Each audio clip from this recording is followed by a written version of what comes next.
A few years ago, I decided I needed a major life change. Everything seemed to be going downhill. My finances, my mental health, my life. I would go weeks without sleeping sometimes. As the heavy traffic passed through the city streets down below, every time I went outside, I saw more homeless people, more needles and crack pipes littering the ground, more muggings and assaults and overdoses and deaths. The city had become a wasteland, and I knew it was time to leave. I had no girlfriend, no wife, no kids. My parents had both died a few years prior, and I barely talked to my siblings anymore. I had nothing to tie me down to this place where I felt like I was dying inside a little more each day. That was when I sold nearly everything I owned, got in my car, and drove up to Alaska to try starting anew. I bought a small cabin and a plot of land in the middle of its majestic mountains and dark, enchanting forests. In the winter, the northern lights would shine through like the eyes of God, sending out divine trails of light that danced through the sky in cosmic waves. And while the move did help give me some peace of mind, in the end, the source of all my problems had ultimately followed me thousands of miles into this endless wilderness. It would take me a long time to realize the cause of all this misery was myself, because, as a wise man once said, wherever I go, there I am. I lived in that cabin for 3 months, without any major issues, other than the constant threat of bears, moose, and wolves. I had a rifle and a shotgun for hunting, a small garden in the backyard, and a solar panel to generate electricity. This is life, I said, relaxing on a hammock I had strung across the corner of the cabin while staring at the endless beauty directly outside the window. White-capped mountains looked like giants in front of thick clusters of evergreens. A virgin covering of fluffy snow made the entire world glisten and sparkle. There wasn't a house or road in sight. No work, no stress, no pollution, no cars honking all the time. I closed my eyes, breathing in the clean air. I ended up falling asleep for a couple hours, waking up just as the sun had started setting. Bright orange streaks mixed with the bloody smears of the fading light as it disappeared behind the mountains. I groggily arose, stumbling over to make a cup of instant coffee. As I sipped it, I wandered around the room, looking for something to pass the time. There were still quite a few random objects left behind by the last owner that I hadn't gotten rid of yet. I had moved in to find a stocked bookshelf filled with classics by Philip K. Dick, Isaac Asimov, and Robert Heinlein. Bored, I started rifling through the collection, looking for something good to pass the time. As I shuffled past a maze of death and Ubik, something caught my eye. A black, leather-bound book with no title or author name stood there, its cover faded with time and wear. Curious, I pulled it out and opened it. I saw the cursive scrawled across the pages in a neat copperplate script and realized it was a diary left behind by the previous owner. The first entry was dated January 9th, 2015. This is what it said. I don't know if I'm going crazy or not. I went into town to talk to my therapist yesterday, and she said I should try writing everything down. She talks to me like it's all in my head, but I know it's not. When I first moved into the cabin, it seemed like paradise. I never thought in a million years that something would be slinking around at night. I never thought it would be hiding under my bed, peeking in windows, and following me like a shadow. Right now, I'm snowed in with a cup of coffee in one hand and my pistol in the other. I can't sleep anymore. I keep hearing something shuffling around under the bed. Sometimes, I think I even hear ragged breathing, as if a corpse with dirt in its lungs had come back to life. I've caught glimpses of that thing in the darkness. Whatever it is, its skin is loose, almost falling off the bone. It almost looks like a naked, emaciated man. Its eyes are rotted and dark, its back hunched, its spine twisted and jutting out like tumors. It moves in this slow, jerky way, but I can never seem to catch it. Its body seems broken and out of alignment. Its legs bend the wrong way sometimes. By the time I turn on the lights or try to take a video of it, it's always disappeared. But its fetid odor remains. It lingers in the cabin like a sweet-smelling, spreading infection. I don't know what it wants from me. I want to leave, but with the storm raging outside, I'm stuck here, unable to get all the way back to town. The snow surrounds the cabin and mounds 5 feet high. I feel like a prisoner, caged with a rabid beast, not knowing when it will strike. My wife claims she hasn't seen or heard anything, but she keeps vanishing on me. Last night, she disappeared in the middle of a snowstorm. Where did she go? I asked her in the morning, but she said she was here the whole time. She didn't remember anything. There's no way she went into town. There wasn't time, and the trails were impassable. That far down, something's going on here, but I don't know what it is. I'm really scared for our lives. I slammed the diary shut, not wanting to read anymore. I didn't want to become infected by some kind of contagious cabin fever. If the last owner had gone insane in the mountains and started hallucinating naked corpses crawling around, I really didn't want to know. I shoved the diary back in the bookshelf, going for a maze of death instead. I tried to forget what I had read in the diary as I flew through the novella. All night, I tried to get the image of the naked, twisting man with rotted eyes out of my head, but I couldn't. I eventually fell asleep right before dawn. But as my eyes were closing, I thought I saw a silhouette in the window, a starved man with excited, black eyes that seemed to be rotting out of his skull.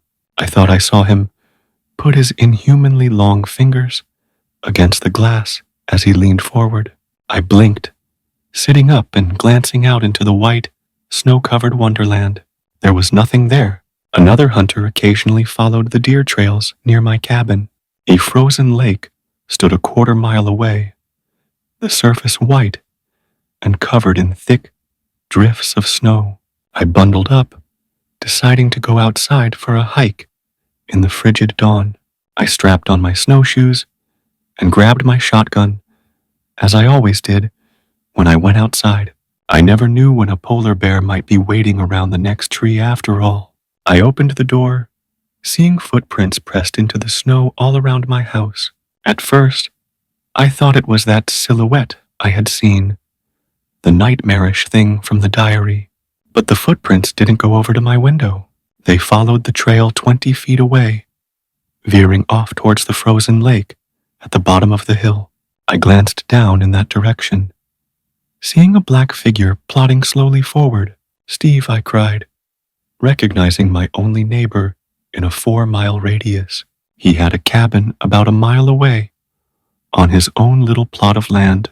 He jumped, clearly startled by the sudden noise. His black snow pants and heavy fur coat swished together as he spun, raising his rifle high.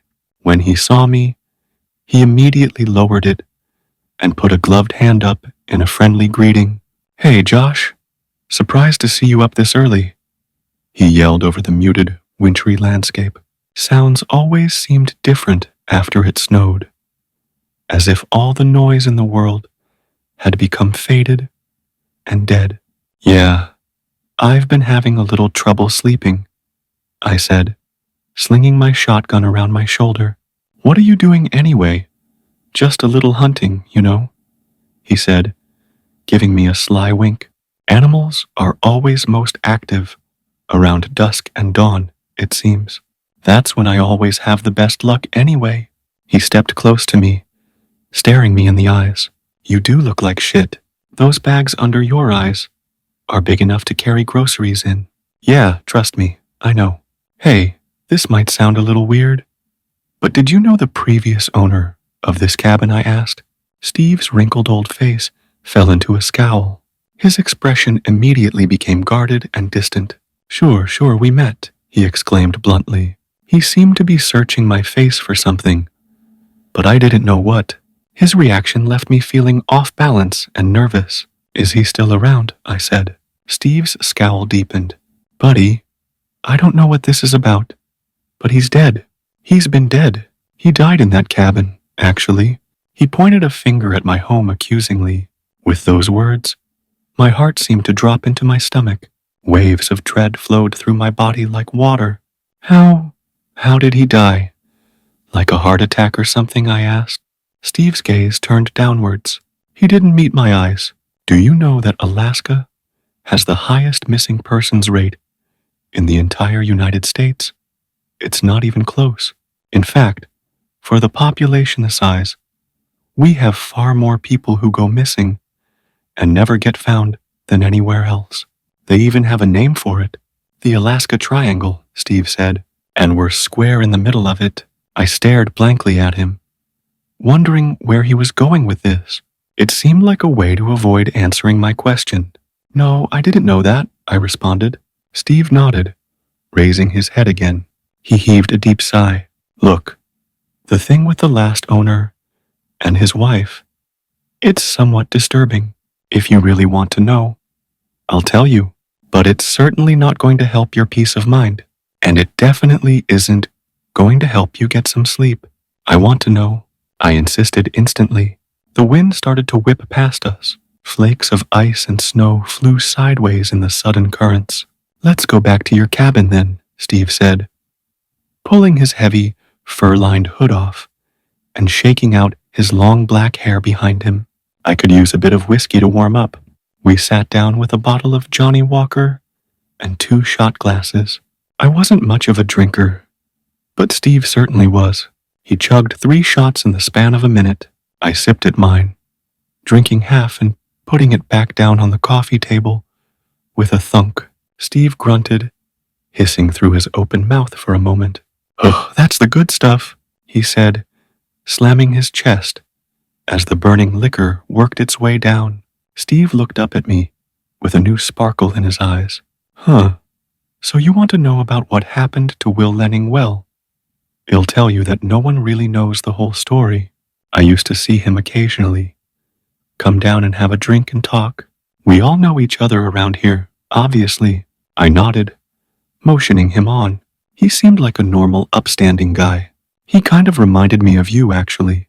A young guy trying to escape the hustle and bustle of the city life, the cancer of the American dream. Well, he was here for maybe a couple months. I don't know. Everything seemed fine.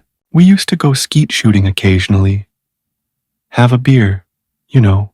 We'd get together with a couple other hunters who live closer to town and sometimes play some poker. I never saw anything odd about Will. I never could have predicted what happened to him. He heaved a long sigh at this, looking out the window at the sharp mountains with an expression of nostalgia. Well, what happened to him? I asked, encouraging him to go on. He started talking about seeing someone peering in through his window at night. He talked about hearing sounds from under his bed while he was laying there in the dark. Sounds like diseased breathing and shuffling. He started keeping all the lights on in his cabin 24 hours a day. Steve leaned close to me. A glimmer of fear rippled across his pale, wrinkled face. He started to lose his mind, started digging holes all over the place, looking for something. Even in the middle of snowstorms, I would occasionally see him outside, digging. It seemed like he never slept anymore. It was classic cabin fever, if I ever saw it. It was only a few weeks later that I came over here, concerned. I hadn't heard from him in a few days, which was fairly unusual. I found the door hanging wide open, propped up in a chair in the exact spot where you now sit. Will lay with a blast hole, showing clear through his skull, a shotgun laying at his feet, and next to him, I found a blood-stained diary open to the middle page. The last entry was stained with blood spatter, but still visible. I remember leaning down and reading it. It was only a few sentences long, I glanced over at the bookshelf with the same diary, saying nothing. It said something like, "I see now what's going on. The twisted man is leading me to the truth. Today, I will finally find it." And that was his suicide note, I asked, my heart hammering in my chest. He nodded. Yeah, I went into town and got some rangers to come check it out. Eventually, they got cops and CSI there. They took all the stuff as evidence, including the diary, he said. Good riddance, I say. Reading something like that is never beneficial. Sometimes delusions spread like a virus. You know what I mean, I did. But I said nothing. I glanced back at the diary, its black leather cover gleaming like a crouching snake, and I wondered if the police took the diary as evidence. How did it get back here? You said he had a wife living here with him too, I asked. Yeah, she went missing around the same time, he said. Pretty bizarre. The cops thought maybe she just moved away, but he shook his head grimly. As far as I know, she was never seen again. It was like she had evaporated into thin air. After Steve left, I walked stiffly over to the bookshelf. Taking down the diary, I flipped open through the pages. In the middle, I found the last entry. Spatters of old, darkened blood were scattered over the page. Like raindrops, I found the suicide note and read the date. January 27th, 2015, it read. Will Lenning had not lived long after he started seeing the twisted man. I wondered if my fate would be the same. The sun had started to set outside as I sat with the diary at the small, circular kitchen table, eating some stewed venison and rice. As I read through the entries, at the end, Will Lenning said the twisted man had been trying to guide him somewhere. That, in fact, the twisted man had been trying to protect him from some great evil, rather than being the source of it. I scoffed, feeling a flash of anger at his stupidity. His naivety obviously led to his death. But then a flash of insight struck me like lightning. What if I was committing the same kind of stupidity? Perhaps I should just grab my gun and valuables and leave. I could take off on the snowmobile and be in town within a couple hours, but in my heart, I knew I would not. Something about the mystery of all this beckoned me to stay. Like a siren leading sailors to destruction, my curiosity called out to me, and I knew I would not be leaving that night. I needed answers, and sadly, I would find them. I had fallen asleep with an empty bottle of beer in my hand. I sat in front of the TV, which only got satellite reception. There were, of course, no cable or phone lines threading their way through the forest. All of my power came from stored solar energy. Since I rarely watch TV and really only used it to cook or heat up water for bathing, the energy produced was sufficient, even in winter. Tonight, though, I needed its sound, its mindless flashing of light and colors and canned laughter. It seemed to drive away the creeping, suffocating presence like a candle. I woke suddenly. The TV flashed with static, the repetitive hissing of the white noise spit from the speakers, like thousands of snakes. I glanced up at the clock. 3:33 a.m. I looked around the dark cabin, confused for a long moment. I didn't understand what had woken me so abruptly. The satellite had never gone out before either. Even with the howling winds and freezing hail of the Alaskan winter, the TV started flickering, as if the static were rising upwards. Black lines traced their way horizontally across the screen. The hissing deepened into a gurgle, and for a second, I thought I heard faint words behind the white noise.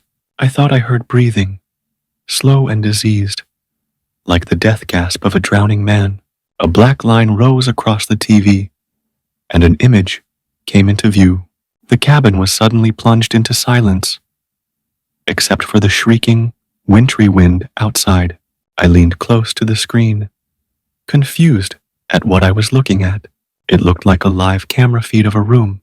As I took in the details, I realized it was my cabin. I saw myself in the chair, leaning close to the screen. I raised my hand, and the miniature version of me on the screen did likewise. Ice water seemed to drip down my spine as waves of dread coursed through my body. What the fuck is this? I whispered, looking back to where the camera should be. It was just a coarse wooden ceiling in that corner.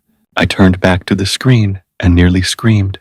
The TV showed a pale, naked man crouching directly behind my chair now. With jerky movements, he rose, his broken spine twisting and shivering. A hissing voice rang out from the speakers.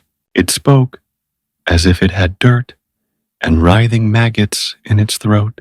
He is a killer, the shadow of death. It gurgled. Many have fallen. Many lie buried across this forest. You will be next. He is watching you.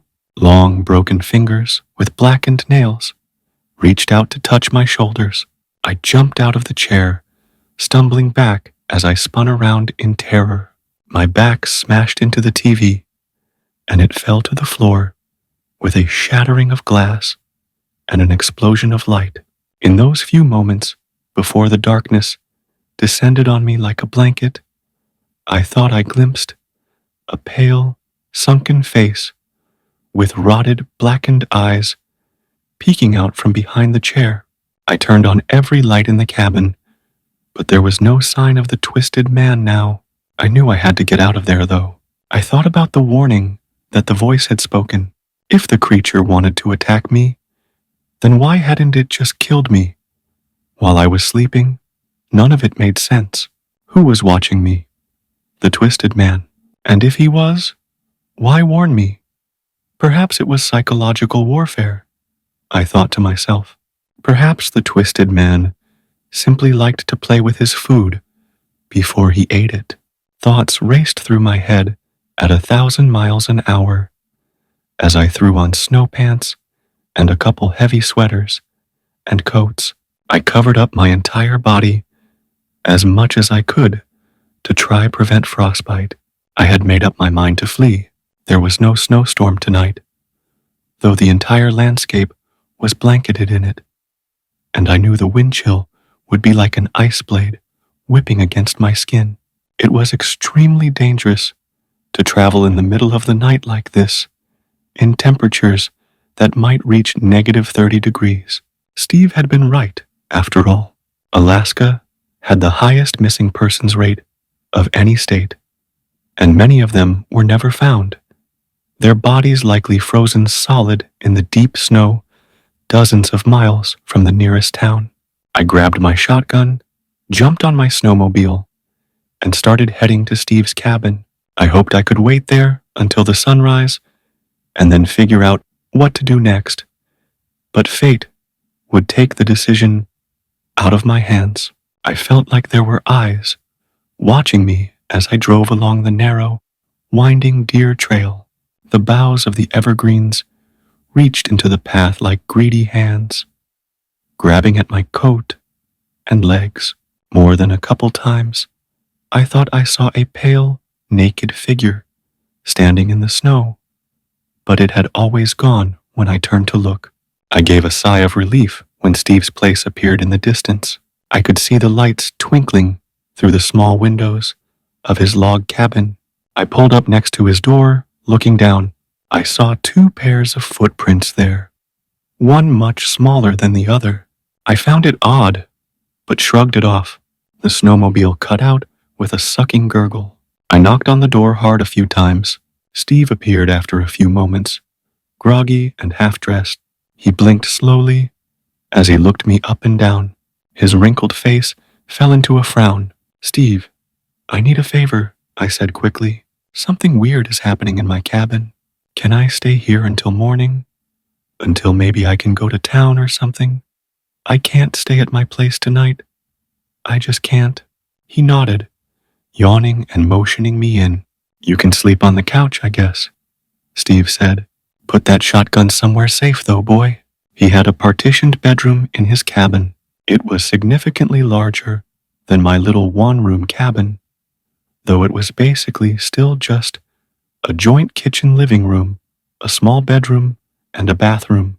He pointed to a well-worn couch in the corner and gave me an apathetic wave as he stumbled back into his bedroom, slamming the door. I couldn't sleep, though. I tiptoed around the room, looking at Steve's bookshelf. He had a rather strange taste in books. Lots of Anne Rule and true crime there. I saw dozens of books about Ted Bundy, John Wayne Gacy, Richard Chase, Herbert Mullen, Jeffrey Dahmer, and Richard Ramirez among the collection. At the end, a large black binder stood, unlabeled and worn-looking.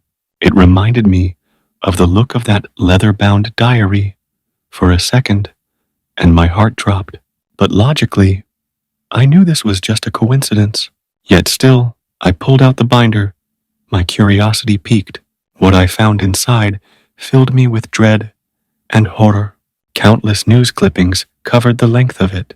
The first clipping was from nearly 20 years earlier, about a woman who went missing in the Alaskan forest while hiking. A later one confirmed that her body was never found, and that her family was still hoping that she might turn up alive somewhere. A reward was offered for any information, it said, and every page after that was more of the same. Missing woman, murdered prostitute, missing man, no leads. I kept flipping through until I found clippings about Will Lenning's suicide and the sudden disappearance of his wife. On the article about the suicide, Steve had used red marker to scrawl, "Haha," next to it. I heard the click of a gun being cocked from behind me. I froze as Steve's voice traveled across the room like a whisper. "How do you like my work, friend?" he asked, his tone jovial and mocking. I still held the binder of horrors tightly in my hands as I stared open-mouthed at this man I thought I knew. "It's you what you killed?" Will Lenning and his wife, and a lot of other women. Apparently, everything felt unreal, as if I were stuck in a dream. Steve's grin spread across his face, but his blue eyes stayed cold and dead. "Yes, well, she was cheating on him with me anyway. Just another whore, you know. They always get what's coming to them in the end," he hissed with hatred oozing from his voice. "It's too bad, really. I just killed another slut tonight. I was planning on saving you for later. The urge isn't too bad yet right now after all. It comes in cycles, you see. It comes in waves." I saw a glimmer of pale, naked flesh writhing behind Steve. With jerky movements, the twisted man came up behind him. I said nothing, just watching with wide-eyed horror and amazement. "You need help, man," I whispered. Steve laughed. "Help? The only help they give people like me is a needle in the arm. You know that. That's why it's important to always cover your tracks." The twisted man ran a long, broken finger across Steve's neck.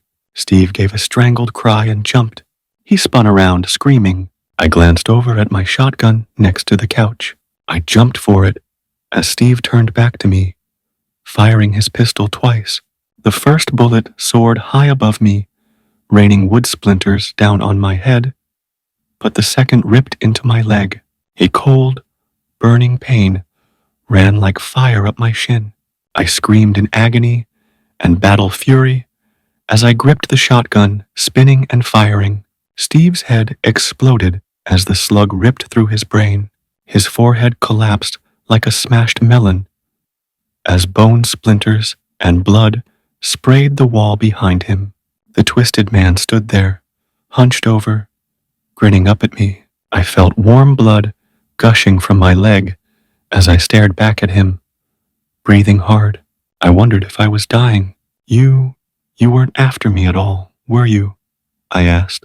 "You were after Steve," but the twisted man said nothing. After a long moment, he slinked back into the shadows of the bedroom and disappeared.